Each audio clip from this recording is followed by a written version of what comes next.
Ito ang nakakagulat.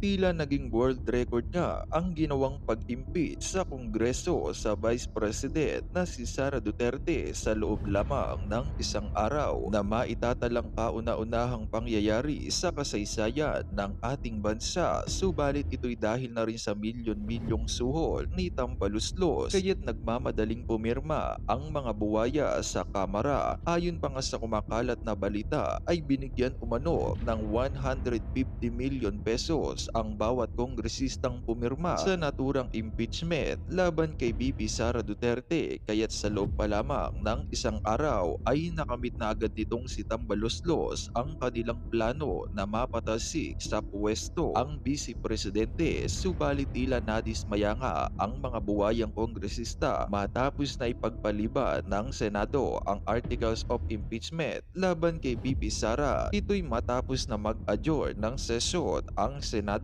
nang walang formal na pagtalakay sa naturang impeachment kaya't kailangan munang maghintay ng mga pro-impeachment group ng ilang buwan bago muling buksan ang susunod na sesyon. Kaya naman ayon niya sa maraming netizens ay dapat na talagang kumilos ang taong bayan upang mag-akla sa ating gobyerno dahil sobra-sobra na ang garapalang korupsyon na ginagawa ngayon ng Kongreso na pinangungunahan ng House Speaker na si Martin Romualdez.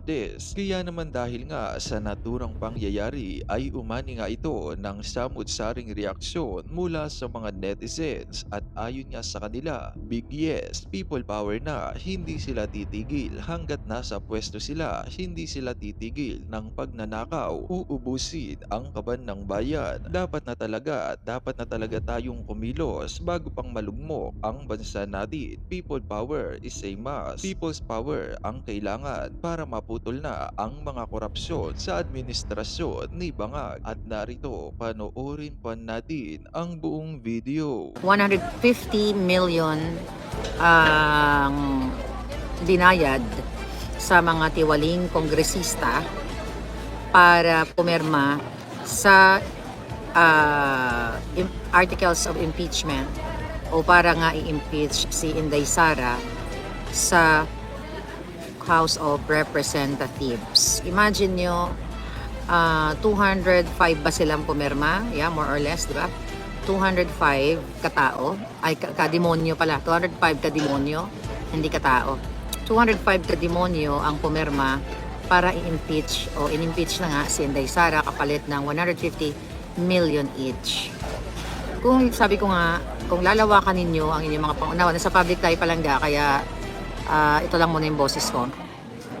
So kung tatalinuhan ninyo ang inyong pag-iisip, ang ini-impeach nila, ang amount involved ay 125 million.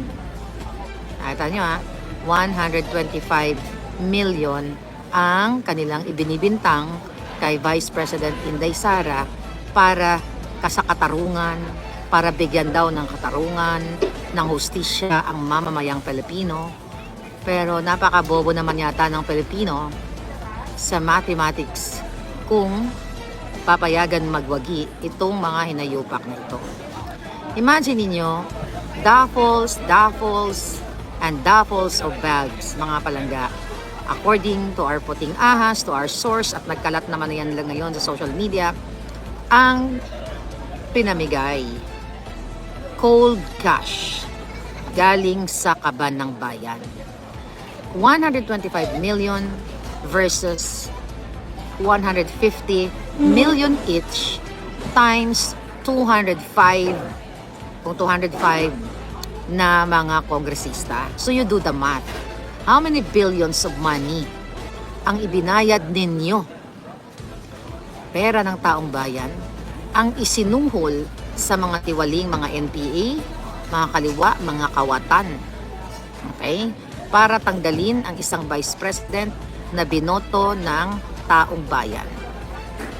Sa dami-dami ng problema, ng kahirapan, inuna talaga si Inday Sara kasi nga, ulit natin, 2000, pag-upo pa lang talaga ni Lisa Tanas at ni Bangag, pinlano na nila natanggalin si Inday Sara. Ganito po ka-traidor. ganito kawalang hiya ang mga bangag. Bangag nga kasi. Ginimes na ganon ang ginawa nila kay Sara Duterte. Well, okay lang sana eh. Kung talagang si Sara ay nagnakaw ng limpak-limpak na salapi. Kaso walang ninakaw yung tao.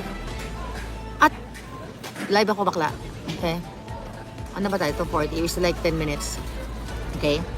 So, walang ninakaw yung tao. Pero itong binayad nga sa kanila, 150 million each. Tapos ang ginawa pa mga kababayan, by the way, yung mga hindi pumirma,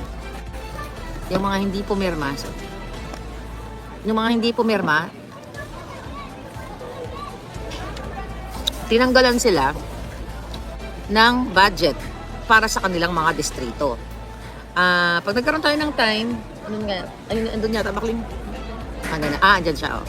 Pag nagkaroon ng time, ako, kayo dyan, ng mga palangga ko, mga active, isa-isahin natin hayop na yan, yung mga pumirma at hindi pumirma. At hindi naman ibig sabihin na hindi pumirma ay kakampi na natin, katulad ni Zaldico na I don't know, si Sasha yata ang nag-post na nasa New York daw, nasa Amerika, nandito. So ngayon, isa-isahin natin porket hindi pumirma ay kakampi na ng bayan. Grabe ang kawalang hiyaan ng mga jutang ginimes na ito. Sabi ko nga, kung si Sara sana yung ginagawa, kung ang ginagawa ni Sara katulad ng ginagawa ni Lisa Tanas ni Marcos, ang mangidnap ng mga bata, ang mag-smuggle, magnakaw, mag-party, mag-invite ng mga duran-duran at kung ano-ano pa, yan talagang ka-impeach. Pero titiyan yung ginagawa ni Vice President Sara. Habang abala si Inday sa kanyang trabaho, abala sa kanyang magandang ginagawa sa ating mga mamamayan sa kabila ng pagpunterya sa kanya ng mga bangag na ito. Ito namang mga hinayupak, mga traidor na 200 plus, ay abala sa pagkubra ng pera. So, do you think, well, I think dahil hindi pinirmahan o hindi na-receive ng Senate, kumbaga hindi pa formally, di ba? Ang articles of impeachment at sa June pa daw ito sisimula ng hearing.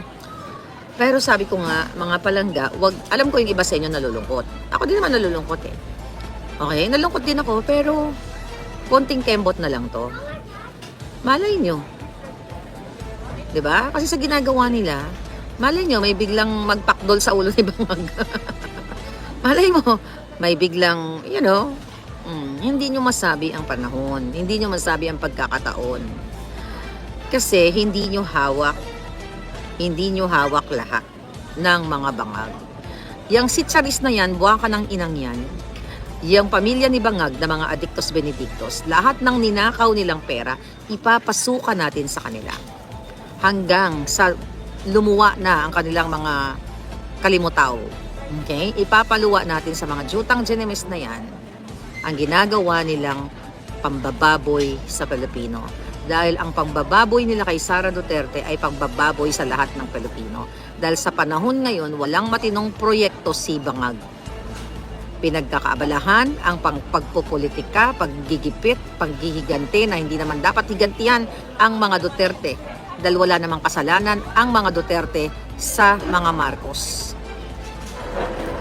Sa halip, may utang na loob pa nga ang mga Marcos nung ipinalibing ang tatay ni Bangag.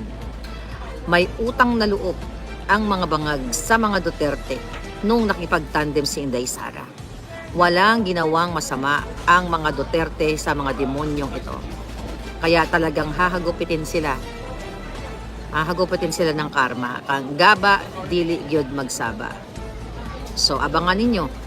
Dahil pag ang tao ay gumalaw ng bonggang-bongga, baka mag-utod-utod na ang ila mga, you know what I mean?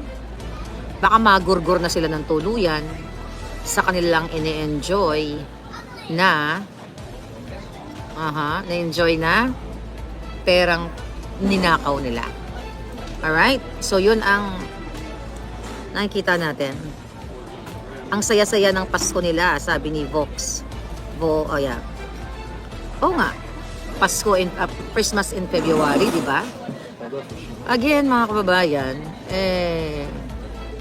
tignan natin kung saan kung saan sila pupulutin. Pero sabi nga nila, okay, sa mga ganitong klaseng unos, laging may kapalit, okay, na tagumpay. Malay nyo, makita natin ang bituing sobrang ningning. O mga estrella sa langit na kumukuti-kutita. Diba? Dahil papasan ba't mananaig. Mananaig ang boses ng bayan. Mananaig ang katotohanan. Malacanang tayo magwelga, sabi ni Abigail. Correct. Ang nakikita ko sa aking panaginip, naalala yung panaginip ko? Bakla naalala mo yung panaginip ko? Na maraming tao. Tapos, na-remember that? Alam mo, yung parang 3-4 na panaginip yata na ikwento ko. Hindi, yung maraming tao pero walang dugo. Walang kaguluhan, basta parang nagsisigawan lang yung mga tao. Parang celebration. Kita mo ang panaginip kasi nakakalimutan mo eh. Pero kung i-review ko yung yung aking vlog, malalaman ko ulit yung panaginip ko. Yung una kong panaginip kasi yung ginorgor ko si Lisa Tanas at saka si Bangag, di ba? Sinakal ko yung naalala ko yun. Pero yung napanaginip ako si Pangulong Duterte, tapos napanaginip ako maraming tao.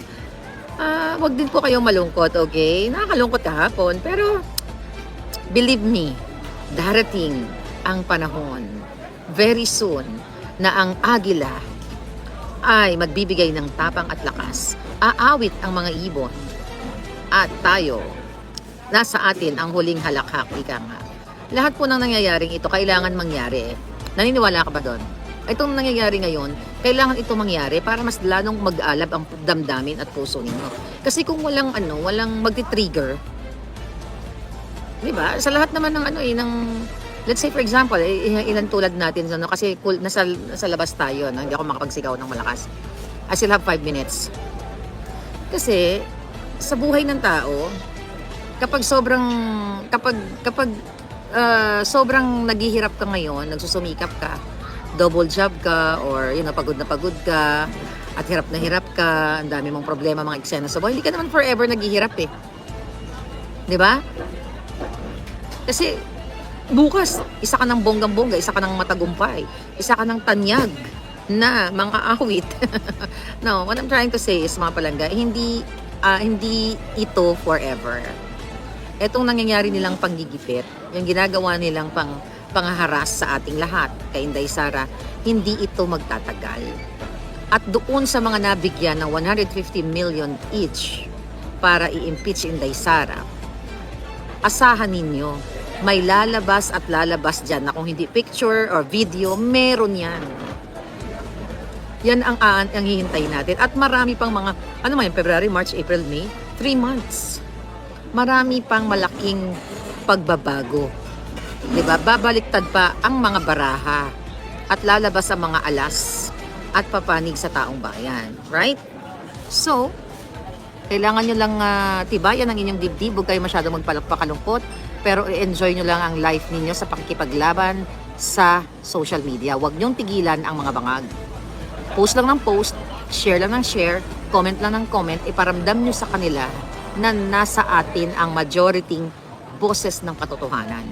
Kasi ginigorgor tayo isa-isa, di ba? Physically, literally, ginugorgor tayo. Like yung 37 vloggers, di ba, na mga kakampi natin. Actually, meron kaming group chat. Lahat kami mga vloggers. So, ina-update namin yung isa't isa. So, yun. At nagkaroon ng unity talaga. Kung meron man mga may mga eklabush in the past, but with what's going on right now, yung lahat ng pang-aapi na ginawa sa atin, ginawa sa taong bayan, ginawa sa mga Duterte, ay nagkaroon ng unity, tunay na unity somehow.